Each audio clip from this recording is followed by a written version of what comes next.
Vroom! Have you ever heard of Ferrari?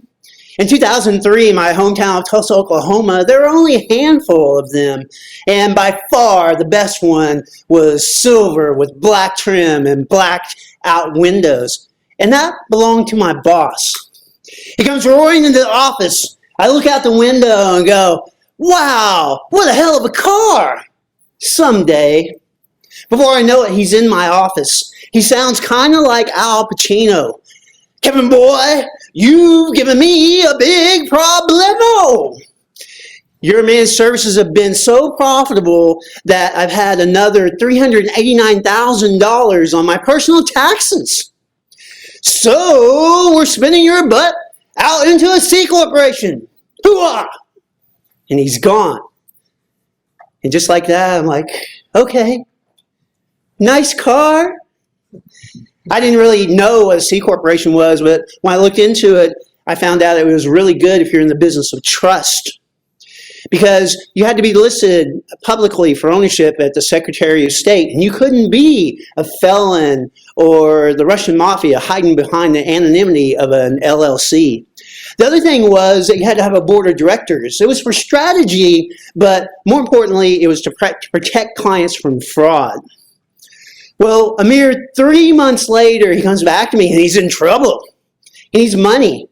Hey, Kevin, I want you to buy the business. I want you to assume the $2.4 million in revenue, but I want $162,000 for the antiques throughout the office. To this day, I hate antiques. It was easy to say yes, but I didn't have the money. So I went to a distant relative. He was the CEO of Ingram Content, the largest book distributor in the world. He put up the $162,000 and he got a couple other board members and they had a quorum. Here I am, a new CEO. I dive into the books. Now, we had financial disclosures, but the first really surprise was a 4-page income statement and a 3-page balance sheet. Well, that's something you see at General Electric, not at a boutique IT services firm. The other big surprise was my boss was skimming $15,000 a month for personal expenses on the corporate American Express. That insult to injury, he was 3 months behind in payments. You know, that Ferrari I like so much, well, I was paying for it, $4,879 per month. And then there was charges like the elite VIP modeling service of Dallas. I didn't know what that was, but I for sure knew we didn't have bikini models on ads in the Tulsa world. I was dead. This would be the shortest business run in history.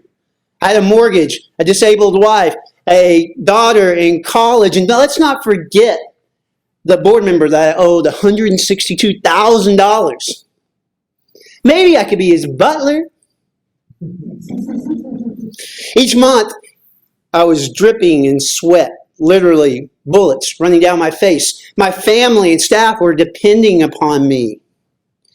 Each month, the call come in from the board. Hey, Kevin, do you need more money? It's like, no. We're going to do our trademark of streamlining technology to help clients avoid loss and improve business. It was grueling, but each month we helped new clients. We got more cash and we paid down debt. What I didn't realize, though, was that we inadvertently created a new standard for the industry. A C corporation, patents and trademarks, a Microsoft Gold competency, a published authority, and federal regulation compliance. That's what the message I want to give to you here at Nasdaq is if you don't know these things, then you don't really know who has your passwords, who has access to your confidential information, or your business transactions. In closing, if your IT support is not vetted, then you should forget it.